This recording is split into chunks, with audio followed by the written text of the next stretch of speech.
Oke, halo sahabat peternak milenial di seluruh Indonesia. Jumpa lagi dengan saya Khoiri dari Kandang Uang Official.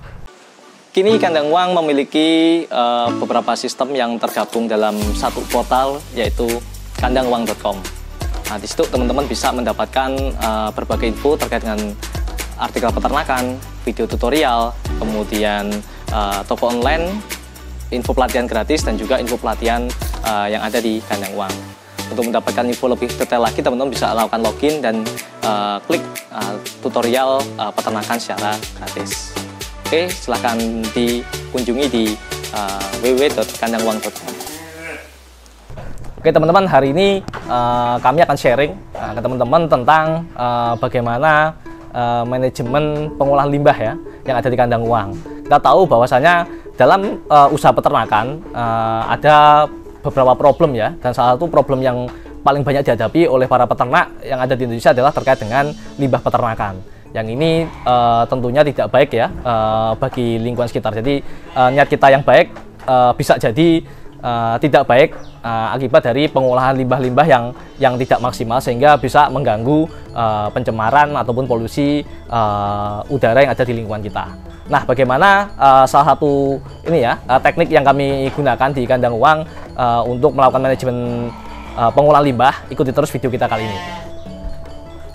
Oke teman-teman, ada beberapa trik ya dan juga tips yang kami akan sharingkan. Yang pertama terkait dengan desain kandang.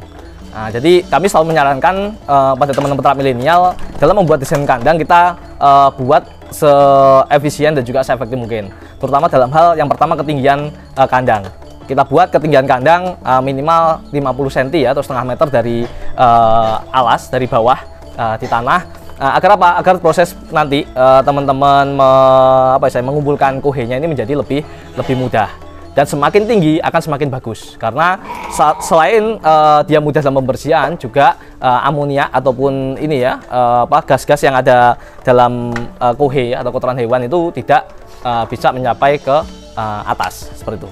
Kemudian yang kedua, dari segi kandang ya, selain ketinggian, yang kedua adalah terkait dengan alas kandang ataupun ini ya alas kohenya ya. Jadi bagian paling bawah kita sarankan biarkan tanah aja. Jadi tidak perlu teman-teman melakukan dikasih plester ataupun dikasih semen ya dan sebagainya seperti itu. Jadi biarkan tanah aja.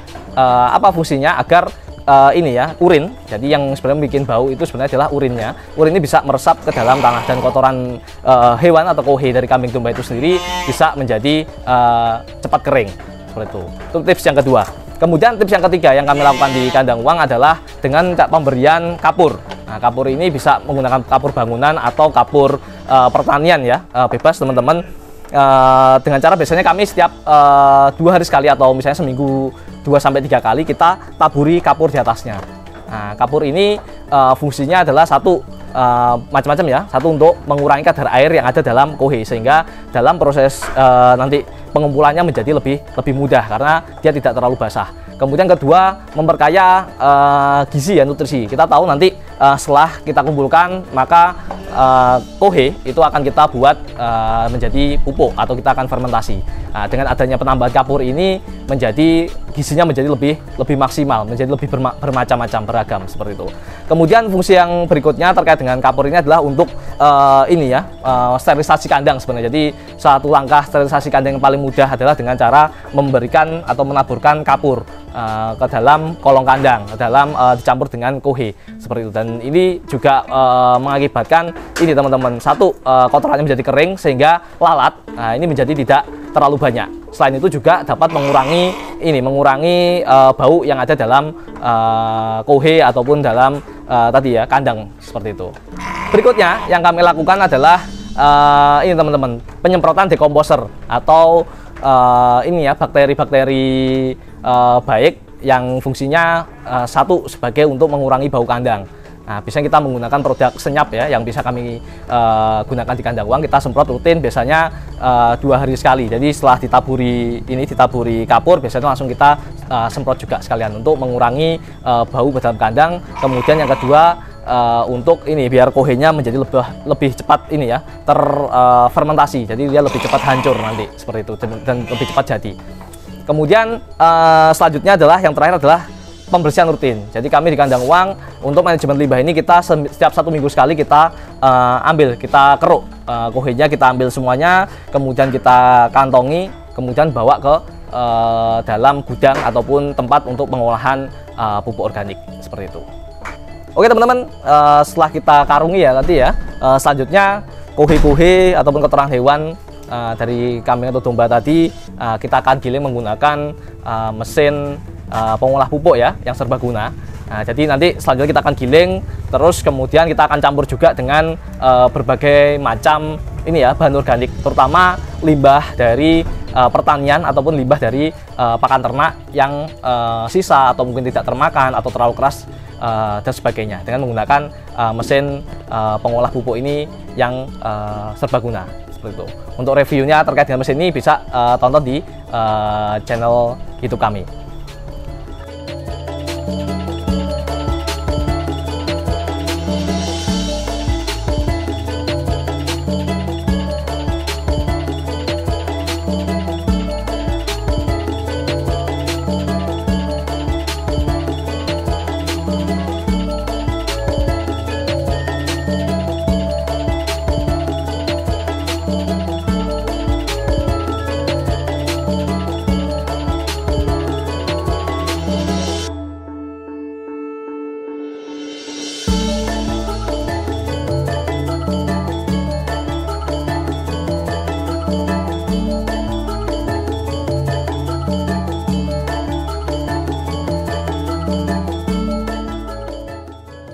Untuk mencampuran bahan organik, teman-teman bisa menggunakan berbagai macam ini ya, limbah-limbah pertanian, terutama bisa dari jerami padi atau jerami jagung, kemudian serbuk gergaji, backlog jamur itu bagus juga untuk campuran, mungkin juga sekam dan sebagainya.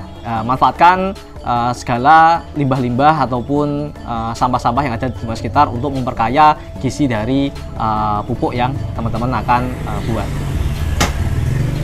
Proses selanjutnya adalah kita mencampurkan, memfermentasi ya ini ya. Jadi kohe kambing ini kan masih panas ya, jadi masih istilahnya masih belum mateng. Kalau kita berikan langsung ke dalam tanaman nanti bisa menyebabkan tanaman itu mati. Oleh sebab itu perlu kita fermentasi terlebih dahulu dengan menggunakan decomposer. Nah, untuk kali ini bahan apa saja yang kita perlukan? Yang pertama adalah air ya. Air yang kami gunakan adalah air sumur atau air hujan. Jadi kita sarankan jangan menggunakan air PDAM ya yang mengandung kaporit ataupun zat-zat kimia lain yang bisa menyebabkan decomposer, bakteri dan decomposer bisa mati.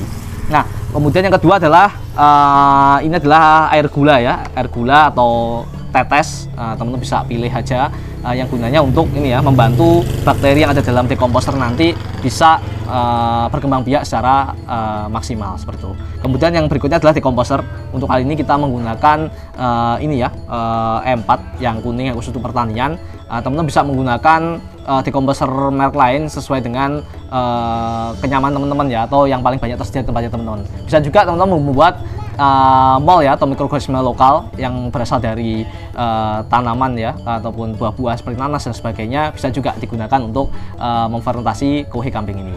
Langkah selanjutnya, jadi untuk 1 liter decomposer biasanya kita bisa gunakan untuk 1 ton ya. Nah, jadi untuk kemudian perbandingannya antara decomposer dengan tetes atau dengan air gula biasanya kami 1:2. Jadi 1 liter decomposer 2 liter ini ya air gula merah atau tetes tebu. Teman-teman bisa pilih aja.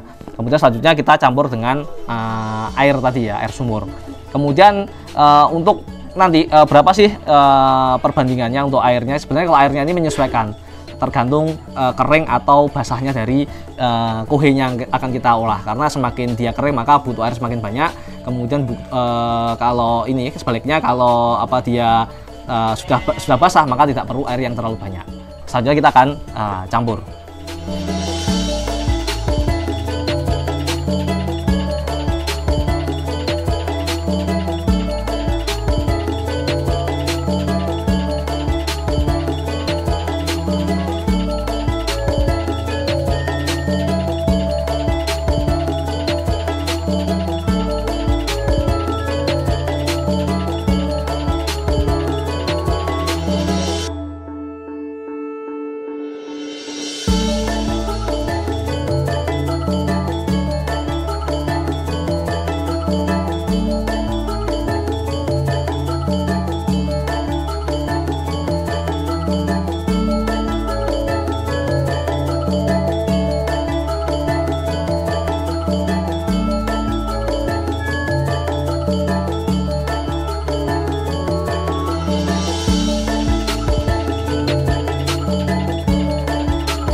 Setelah kita melakukan ini ya, pemberian dekomposer tadi pada bagian permukaannya, selanjutnya kita tutup lagi dengan menggunakan kohe ya, secara berlapis-lapis. Nah, biasanya setiap lapisan ketinggiannya sekitar 1 jengkal orang dewasa.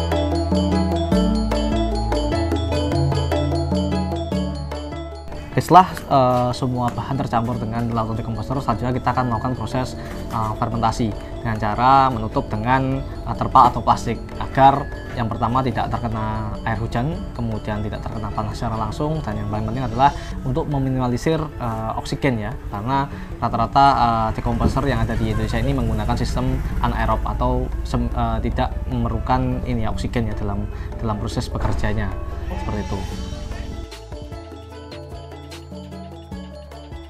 Proses fermentasi dari pembuatan pupuk ini kurang lebih selama 3 minggu atau 21 hari. Nah, nanti selanjutnya setelah 1 minggu ya, teman-teman bisa buka terpal atau penutupnya, kemudian kita bisa campur, kita aduk-aduk ya, kita bolak-balik agar apa? Agar gas-gas ataupun panas yang tertahan dalam pupuk, bahan baku pupuk itu bisa keluar. Nah, selanjutnya kita akan rapikan lagi dan kita tutup lagi. Kita lakukan setiap seminggu ya, jadi kurang lebih ada 2-3 kali pengadukan, dan selanjutnya setelah semuanya beres, pupuknya sudah dingin. Jadi ciri-ciri pupuk yang berhasil adalah dia sudah dingin dan juga berwarna hitam pekat. Pupuk siap untuk kita ini ya, kemas.